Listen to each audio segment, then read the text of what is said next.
अस्सलाम वालेकुम व्यूअर्स, कैसे हैं आप? आई होप कि आप सब खैरियत से होंगे। मेरी दुआ है कि आप सब खुश रहें, आबाद रहें। व्यूअर्स, आप में से बहुत से लोग ये जानना चाहते होंगे कि उनके लिए आइको का सोलर पैनल बेहतर है या लॉन्जी X10 का सोलर पैनल बेहतर है, क्योंकि बहुत से लोग जो हैं वो इसमें कन्फ्यूजन का शिकार हैं। जब वो परचेजिंग के लिए जाते हैं, सोलर पैनल की सिलेक्शन करते हैं, तो उनके जहन में दो पैनल ज़रूर आते हैं। एक आता है लॉन्जी X10 और दूसरा है आइको का सोलर पैनल। इस वीडियो में हम ये सीखेंगे कि इन दोनों में टेक्निकली क्या डिफरेंस है, इनकी टेक्नोलॉजीज़ में क्या डिफरेंस है, इनकी प्राइस में, इनकी वारंटी में, और इसके अलावा इनकी अवेलेबिलिटी। ये सारी चीज़ें जो हैं हम इसमें डिस्कस करने जा रहे हैं बहुत डिटेल के साथ। अगर आप वीडियो ये पूरी देख लेते हैं तो आपको टेक्निकली समझ में आ जाएगा कि इनमें से कौन सी टेक्नोलॉजी, कौन सा सोलर पैनल आपके लिए बेहतर होगा। पहले हम ये देखते हैं कि आइको ने कौन सी टेक्नोलॉजी का इस्तेमाल किया है। तो आइको ने जो टेक्नोलॉजी इस्तेमाल की है उसको हम कहते हैं जी ABC टेक्नोलॉजी, यानी ऑल बैक कॉन्टैक्ट टेक्नोलॉजी। सिर्फ एक ही टेक्नोलॉजी का यहाँ पे इस्तेमाल किया गया है, यानी उनका जो मेन जो स्ट्रक्चर है वो ये है कि उन्होंने अपनी जो फ्रंट की ग्रिड लाइंस हैं, ठीक है, मेटलाइजेशन है, उसको पैनल के बैक साइड पे शिफ्ट कर दिया गया है ताकि पैनल जो है वो ज़्यादा से ज़्यादा लाइट को एब्जॉर्ब कर सके और ज़्यादा से ज़्यादा इलेक्ट्रॉन का फ्लो हो सके।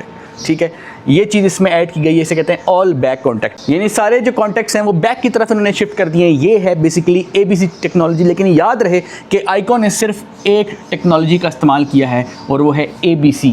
लेकिन लॉन्जी ने X10 के सोलर पैनल में एक टेक्नोलॉजी का इस्तेमाल नहीं किया, बल्कि ये बहुत सारी टेक्नोलॉजी का कम्बिनेशन है। इन्होंने हाइब्रिड अप्रोच को इस्तेमाल किया है।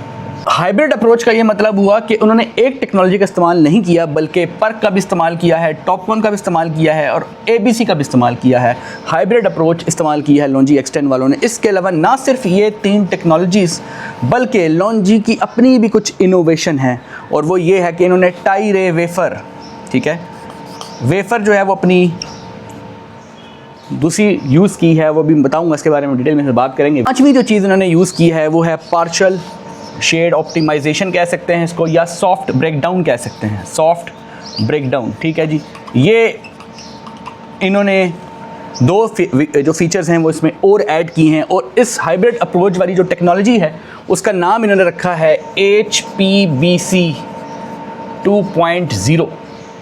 ठीक है, HPBC जो 2.1 थी वो लॉन्जी जो हाइमो 6 आया था उसमें HPBC 1.0 थी, और उसमें जो वेफ़र होता था वो P टाइप का होता था, वो N टाइप पैनल नहीं था। लॉन्जी जो 6 था, हाइमो 6, ठीक है, वो P टाइप पैनल था, N नहीं था। यहाँ पर इन लॉन्जी ने जब हाइब्रिड अप्रोच का इस्तेमाल किया है, मुख्तलिफ टेक्नोलॉजीज़ को आपस में मर्ज किया है, तो वेफ़र जो है वो इन्होंने N टाइप का इस्तेमाल किया है यहाँ पर। ठीक है, और ये वेफ़र जो है इनका अपना डिज़ाइन है, जिसको वो टाई रे वेफ़र कह रहे हैं। ये इनका अपना ख़ास मटेरियल, यानी मटेरियल को उन्होंने इम्प्रूव किया है, उसमें प्योरिटी इंक्रीज़ की है, मटेरियल की क्वालिटी को इंक्रीज़ किया है, क्योंकि ये वो वेफ़र है जो एक सोलर पैनल का हार्ट है। यही वो वेफ़र है जिसके ऊपर जो है फोटॉन्स आके हिट करते हैं, और फिर इलेक्ट्रॉन्स जो आगे नॉकआउट होते हैं और इलेक्ट्रॉन्स जो है वो आगे की तरफ फ़्लो करते हैं। तो आइको ने ABC टेक्नोलॉजी का इस्तेमाल करते हुए उसके अंदर जो है पार्शियल शेडिंग ऑप्टिमाइजेशन को ऐड किया है। ठीक है, लेकिन यहाँ पर इन्होंने पर्क का जो पहले आर्किटेक्चर था, लेयर का जो आर्किटेक्चर था, मैं पर्क को पहले बता दूं कि समझ लें कि जैसे एक सैंडविच होता है, सैंडविच में 3 लेयर्स आप बना लें बेसिक, यानी कि एक ये टॉप ब्रेड होती है और बीच में एक आप कोई चीज़ रखते हैं, यानी कि आपका जो मेन मटेरियल होता है, और उसके नीचे जो है वो एक है बॉटम ब्रेड। ठीक है, ये सैंडविच की जनरल सैंडविच ऐसे होता है। ठीक है, इसको ऐसे समझें आप आसानी के लिए। टॉप जो लेयर है ये है फ्रंट कॉन्टैक्ट, ये फ्रंट कॉन्टैक्ट कहलाएगा, और ये बैक कॉन्टैक्ट कहलाएगा। ठीक है, और ये जो वेफ़र है वो यहाँ सेंटर में होगी। ठीक है, तो सनलाइट आएगी, सनलाइट ने फ्रंट लेयर से एंटर होना है, यहाँ पे आके हिट होना है, यहाँ से इलेक्ट्रॉन्स ने जनरेट होना है, आगे की तरफ फ्लो करना है। ठीक है, लेकिन कुछ सनलाइट जो है वो इसके अंदर से गुजर के इधर आ जाएगी, यानी कि वो नॉकआउट इलेक्ट्रॉन नहीं करेगी, यानी कि कुछ हमें एनर्जी दिए बगैर जो है वो गुजर के पीछे निकल जाएगी। तो यहाँ पर एक लेयर को ऐड किया गया है। ये 2015 से 2018 के दरमियान में बहुत मशहूर टेक्नोलॉजी थी, जो कि पी टाइप टेक्नोलॉजी थी। तो यहाँ पर वेफ़र के बिल्कुल नीचे ये वेफ़र पी टाइप की थी, और यहाँ पर ये जो पीछे वाली लेयर थी, इसके ऊपर सनलाइट जो गुजर जाती थी ऊपर से नीचे, यानी कि उसने कोई काम नहीं किया, उसको एक मौका और मिल जाता था कि वो दोबारा वेफ़र की तरफ चली जाए, यानी कि यहाँ से आए और यहाँ पर वापस चली जाए, यानी यहाँ से आए और यहाँ वापस चली जाए, यानी नीचे वाली बैक कॉन्टैक्ट से टकरा के सनलाइट को एक और चांस मिलता था कि वो वेफ़र की तरफ चली जाए। तो ये पर्क का आइडिया था। तो बेसिक जो आर्किटेक्चर है वो लॉन्जी वालों ने सेम यही पर्क का इस्तेमाल किया, बेसिक आर्किटेक्चर। लेकिन उस बेसिक आर्किटेक्चर के अंदर उन्होंने टॉपकॉन का कॉन्सेप्ट भी डाला है। What is Topcon? टॉपकॉन का मतलब है tunnel oxide passivated contact, tunnel oxide, ठीक है। इन्होंने एक बेसिकली एक टनलिंग करते हैं। टनल ऑक्साइड का मतलब है कि एक ये लेयर है, टनल ऑक्साइड भी एक लेयर है जो कि SiO2 सिलिकॉन डाइऑक्साइड की लेयर होती है, ठीक है। अब होता ये है कि वेफ़र जो होता है उसकी जो सरफेस होती है, इसके ऊपर इलेक्ट्रॉन लॉस हो जाता है, इलेक्ट्रॉन का लॉसेस हो जाता है, ठीक। उसको आगे की तरफ हमने धकेलना है, पुश करना है ताकि हमें करंट ज़्यादा मिल सके, करते हैं। इन्होंने यहाँ पे क्या कॉन्सेप्ट यूज़ किया है? टनल ऑक्साइड, यानी एक थिन लेयर यूज़ की है, बिल्कुल यहाँ पे एक थिन लेयर का इस्तेमाल किया है। ये थिन लेयर जो है ये 1 to 2 नैनोमीटर, 50,000वां जो हिस्सा होगा ना बाल की थिकनेस का, वो है 1 to 2 नैनोमीटर, इतनी थिन लेयर है। और ये थिन लेयर बेसिकली, ये जो लेयर है ये इंसुलेटर का काम करती है, ठीक है। ये इंसुलेटर बेसिकली इंसुलेशन लेयर होती है, लेकिन ये एक्सट्रीमली थिन है। होता ये कि होल्स जो है उसको ये ब्लॉक कर देती है, ठीक है, और इलेक्ट्रॉन्स जो है उनको ये आगे जाने देती है। तो वो पार्टिकल जिनको आप रोकना चाहते हैं वो रुक जाते हैं, और इलेक्ट्रॉन जो हैं वो उसमें से पास होकर टनल की सूरत में आगे निकल जाते हैं, टनलिंग हो जाती है। तो बेसिकली ये कॉन्सेप्ट जो है वो इसलिए किया गया ताकि इलेक्ट्रॉन के फ़्लो को इंक्रीज़ किया जाए और ओवरऑल पैनल के जो वोल्टेज है उनको इंक्रीज़ किया जाए, ठीक है। इलेक्ट्रॉन का जो रिकम्बिनेशन लॉस है उसको कम से कम किया जाए, ये बेसिकली इस टेक्नोलॉजी का फ़ायदा था। तो लॉन्जी ने ये किया कि लॉन्जी ने बेसिक आर्किटेक्चर पर्क का यूज़ कर लिया, टनल ऑक्साइड लेयर भी इसमें ऐड कर ली, ठीक है, plus ABC all back contact, और तमाम जो कॉन्टैक्ट्स हैं उनको बैक पे शिफ्ट कर दिया। मतलब फ्रंट पे कोई ग्रिड लाइन नहीं है, फ्रंट पे कोई जो है वो मेटल के कॉन्टैक्ट्स नहीं है। तो इसका मतलब ये हुआ कि लॉन्जी ने इंटेलिजेंट टेक्नोलॉजी का इस्तेमाल किया। उन्होंने ना सिर्फ ABC, ना सिर्फ PSO, बल्कि इसके साथ जो है वो पिछली तमाम टेक्नोलॉजीज़ में से उनके जो फ़ायदे हैं, उनकी जो अच्छी चीज़ें हैं, उनके जो प्रॉज हैं, वो भी इसमें ऐड कर लिए। तो पर्क को भी यूज़ कर लिया, टॉपकॉन को भी यूज़ कर लिया, इसमें से जो बेस्ट चीज़ थी उसको भी ले लिया। ABC में से क्या था? ABC में ये था कि तमाम बैक कॉन्टैक्ट्स को पीछे, तमाम कॉन्टैक्ट्स को बैक साइड पर शिफ्ट कर दिया, वो भी उन्होंने शिफ्ट कर दिया, ठीक है। प्लस उसके बाद वेफ़र की जो क्वालिटी है वो भी इम्प्रूव कर दी, प्योर कर दी, जिसको वो टाई रे वेफ़र कह रहे हैं, ठीक है। और उसके बाद जो है उन्होंने पार्शियल शेडिंग ऑप्टिमाइजेशन का जो फीचर है वो भी उसमें उन्होंने ऐड कर दिया।